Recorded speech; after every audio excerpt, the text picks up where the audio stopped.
তৃতীয় ব্যক্তির অনুপ্রবেশ কোনো সময় আমাদের জীবনে শান্তি বয়ে আনে, কখনো বা অশান্তি। আমি কাজল, ব্লগ বাই কাজলের নতুন একটি ব্লগে বড়দের প্রণাম জানাই আর ছোটদের স্নেহ ভরা ভালোবাসা। আর যারা আমার ভিডিও দেখেন সবাইকে অসংখ্য ধন্যবাদ আমার ভিডিও দেখার জন্য। আর সবাই আশা করি ভালো আছেন, আমিও খুব ভালো আছি। আর কাল কেউ দুজন আমার চ্যানেল সাবস্ক্রাইব করেছেন, তাদের অসংখ্য ধন্যবাদ। আর আপনাদের কাছে আমার একটা অনুরোধ, আপনারা অবশ্যই আমাকে কমেন্ট করে জানাবেন আমার ভিডিওগুলো কেমন হচ্ছে, বা কোনো দোষ ত্রুটি থাকলে বলবেন যাতে আমি তার পরিবর্তন করতে পারি। একটা কথা আপনাদের বলছিলাম, সেটা হলো কখনো কখনো দেখবেন তৃতীয় ব্যক্তির অনুপ্রবেশ আমাদের জীবনকে সমস্যাবহুল করে তোলে, অশান্তিতে ভরিয়ে তোলে। আবার কখনো দেখবেন আমাদের সংসারে অনেক অশান্তি হচ্ছে, কোনো একজন তৃতীয় ব্যক্তি সেই অশান্তি থেকে আমাদের মুক্তি দেয়। দেখবেন দুজনের সংসারে কখনো ছেলের মা বা মেয়ের মা, মানে কোনো হাজব্যান্ডের মা বা তার স্ত্রীর মা এমন ভূমিকা পালন করে যেখানে তাদের সংসারে অশান্তি শুরু হয়। মানে একজন মহিলা বা মা, আমাদের মাতৃস্থানীয়, উনি ভাবতে থাকেন আমার ছেলের বিয়ের পরে সে তার স্ত্রীর হয়ে গেছে, অনেকেই বলতে থাকে তুই তো বউয়ের হয়ে গেছিস। এইভাবে সংসারে অশান্তি নিয়ে আসে, এই জন্যই তৃতীয় ব্যক্তি সংসারে অশান্তি নিয়ে আসে। আবার কখনো কখনো ঠিক সেমভাবেই কোনো মেয়ের মাও এই ভূমিকা পালন করে, বলে তুই হাতে রাখতে পারিস না, কিংবা ছেলেটিকে শোনায় আরে তুমি আমার মেয়ে ঠিকঠাক টেক কেয়ার করো না, তোমার মাকেই দেখো, এই করো ওই করো। অথবা মেয়েটিকে শোনায় সংসারে কারো কথা শুনবি না, তুই তোর মতো চলবি। আর তখনই শুরু হয় সংসারে অশান্তি। আবার কোনো কোনো ক্ষেত্রে দেখবেন হয়তো ছেলে বা মেয়ে, মানে একজন হাজব্যান্ড ওয়াইফের মধ্যে অশান্তি হচ্ছে, সেখানে হয়তো ছেলেটির মা এই ভূমিকা পালন করে দুজনের মধ্যে অশান্তি মিটিয়ে দেওয়ার জন্য, বা কোনো মেয়ের মাও এই ভূমিকা পালন করে যে দুজনের মধ্যে যাতে অশান্তি মিটে যায়। অনেক স্বামী স্ত্রীর অশান্তিময় জীবনে যে তৃতীয় ব্যক্তি শান্তির বাহক হয়ে আসে সে হলো সন্তান। হ্যাঁ, একজন সন্তান দেখবেন সবসময় এমন একজন তৃতীয় ব্যক্তি হয় যেখানে একজন হাজব্যান্ড ওয়াইফের মধ্যে যত অশান্তি থাকে সেটা প্রায় সেই মিটিয়ে দিতে পারে। শুধুমাত্র স্বামী স্ত্রীর সম্পর্কের ক্ষেত্রেই তৃতীয় ব্যক্তি যে ভূমিকা পালন করে তা না, সমস্ত সম্পর্কের ক্ষেত্রেই তৃতীয় ব্যক্তি শান্তি অথবা অশান্তির ভূমিকা পালন করেই থাকে। দেখবেন দুজন মহিলার মধ্যে খুব ভালো সম্পর্ক রয়েছে, বিশেষ করে পাড়া গ্রামে হয়তো দুজনে খুব ভালো গল্প করে বা খুব ভালো, যখন তৃতীয় ব্যক্তি তাদের মধ্যে প্রবেশ করে তখন ওই দুজনের মধ্যে সম্পর্ক খারাপ হয়ে যায়। আবার কখনো কখনো দেখবেন দু বন্ধুর মধ্যে হয়তো খুব ভুল বোঝাবুঝি বা মনোমালিন্য হয়েছে, কোনো একজন তৃতীয় ব্যক্তি এসে বা তৃতীয় নম্বর বন্ধু এসে দুজনের মধ্যে ওই ভুল বোঝাবুঝি মিটিয়ে দেয়। তাই আমি কারো জীবনে তৃতীয় ব্যক্তি হয়ে অশান্তি বয়ে নিয়ে আসবো না শান্তি বয়ে নিয়ে আসবো সেটা সম্পূর্ণই আমার ওপর নির্ভর করে। আমি তো বলবো কারো জীবনে তৃতীয় ব্যক্তি হয়ে অশান্তি বয়ে নিয়ে আসার কোনো যুক্তি নেই।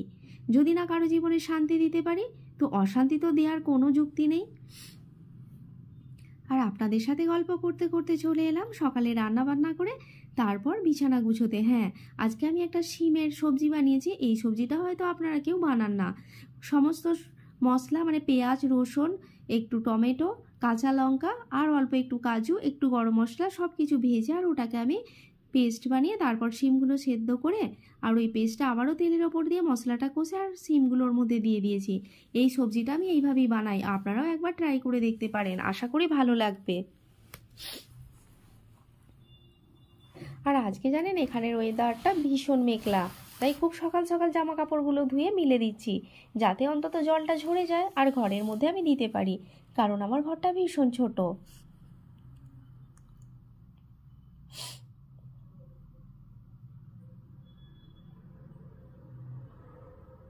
আর আমাদের জীবনে শান্তি বয়ে নিয়ে এসছে আমাদেরও এক তৃতীয় ব্যক্তি, সে হলো আমাদের সন্তান। আপনার জীবনেও কোনো তৃতীয় ব্যক্তি এই ধরনের শান্তি বা অশান্তি বয়ে নিয়ে এসছে কিনা আমাকে অবশ্যই কমেন্ট করে জানাতে ভুলবেন না। আর প্রতিদিনের মতো ওদের খাবার দাবার খাইয়ে, মানে আমার যে দুজন রয়েছে ওদের খাবার দাবার খাইয়ে আমি আমার সমস্ত কাজকর্ম করতে শুরু করে দিয়েছি। বাসনগুলো ধুয়ে তারপর ঘর পরিষ্কার করছি। আর ঘরটা না সকাল সকাল পরিষ্কার করলে কারো ভালো লাগে না বলুন। আর তারপর স্নান টান করে নিজে একটু ফ্রেশ হয়ে নিচ্ছি। আর জানেন, আমার সোনার কালকে একটা এক্সাম ছিল, কম্পিটিটিভ এক্সাম। ও ওতে ফার্স্ট রাউন্ডে সিলেক্ট হয়েছে। আর বেশ কিছুদিন পরে ওর আরও একটা ওইটার ফাইনাল রাউন্ড হবে। অবশ্যই আপনাদের জানাবো ওই পরীক্ষাটা কিভাবে দিতে হয়। সন্ধ্যাবেলা চলে এসেছি, সোনা কিছু নতুন খাওয়ার জন্য বায়না করছিল। মানে ওর প্রত্যেক দিনই বলে মা কিছু ইউনিক বানাও। সেই জন্য আজকে আমি বানিয়েছিলাম মূলোর ফুলুরি বা মূলো বড়া, যেটাই বলতে পারেন না কেন। অনেকেই হয়তো মূলো পছন্দ করে না, কিন্তু এইভাবে একবার খেয়ে দেখবেন, আশা করি ভালো লাগবে। সেই জন্য আমি এখানে দুটো বড় সাইজের মূলো নিয়ে নিয়েছি, আর মূলোগুলো ভালো করে ধুয়ে নিচ্ছি। এরপর মূলোর খোসাগুলো ছাড়িয়ে ওগুলোকে গ্রেট করে নেব। আর বড়রা যারা আমার ভিডিও দেখেন অবশ্যই আশীর্বাদ করবেন আমি যেন এগিয়ে যেতে পারি। আর ছোটরা তোমরা স্নেহভরা ভালোবাসাপূর্ণ লাইক দিতে ভুলো না। আবারও বলছি, সবাই কমেন্ট করে জানাবেন আমার ভিডিওগুলো কেমন হচ্ছে। আর যদি চ্যানেলটিতে নতুন হয়ে থাকেন আর মনে হয় আমার ভিডিওগুলো ভালো বা আমার পাশে থাকবেন, তাহলে অবশ্যই চ্যানেলটি সাবস্ক্রাইব করে আমার পাশে থাকবেন, আমার পরিবারের একজন হয়ে।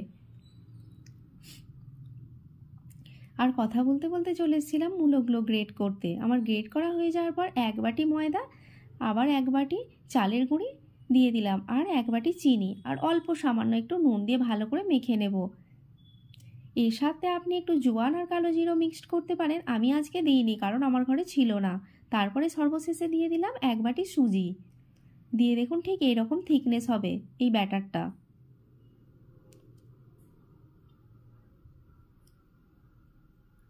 চলুন, আমার ব্যাটারটা মোটামুটি রেডি হয়ে গেছে। আর হাতে করে বেশ কিছুক্ষণ ধরে ফাটিয়ে ফাটিয়ে ব্যাটারটা আপনি রেডি করবেন। আমিও করে নিয়েছি।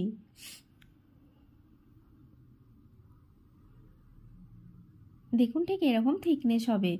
এরপর চলুন গ্যাসের ওভেনটা জ্বালিয়ে নিই। গ্যাস ওভেনটা জ্বালিয়ে ওর ওপর একটা আমি প্যান বসিয়ে দিয়েছি। আপনার কাছে যেরকম করা আছে সেরকমই বসিয়ে দেবেন। তারপর এক এক করে ওই যে ব্যাটার থেকে এরকম ছোট ছোট হাতে করে টুকরোর মতো করে কেটে কেটে মূলোর বড়া দিয়ে দেব,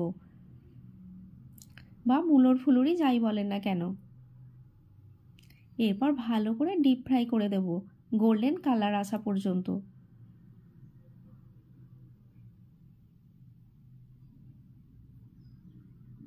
অনেক বাচ্চাই জানেন সবজি খেতে চায় না, কিন্তু এইভাবে আপনি অবশ্যই খাওয়াতে পারেন। আর জানেন তো, মূলোর মধ্যে র্যাফেজ রয়েছে, যেটা আমাদের পেট পরিষ্কার হতে ভীষণভাবে সাহায্য করে।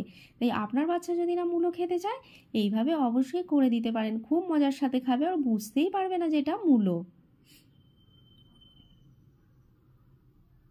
আর এগুলো ভাজতে ভাজতে হাজব্যান্ডও চলে এসেছিলো। আর বললাম না, সোনার একটা এক্সাম রয়েছে, তো সেই জন্য ওকে নিয়ে বই নিয়ে বসে পড়েছিল, আর আমি এগুলো এখানে বানাচ্ছিলাম।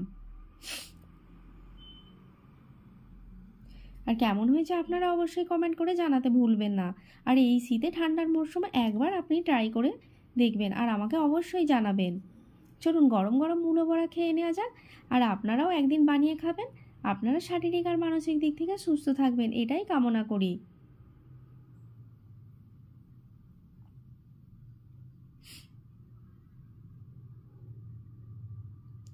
দেখা হবে আগামীকাল অন্য একটি ভিডিও নিয়ে। আর এখন হয়তো আপনাদের সবার রাতের খাবার খাওয়া হয়ে গেছে, এখন প্রায় 9:30 বাজে। আমাদের এটা খাওয়া হয়ে যাওয়ার পর ভাত বানিয়েছিলাম রাতে, আর চিকেন বানিয়েছিলাম, সেটা আর আপনাদের সাথে শেয়ার করা হয়নি। তো আমরা এরপরে এটা অল্প একটু ভাত খেয়ে শুয়ে যাব। তো সবাইকে শুভরাত্রি। দেখা হবে আগামীকাল অন্য একটি ব্লগ নিয়ে। ততক্ষণ বাই বাই বন্ধুরা।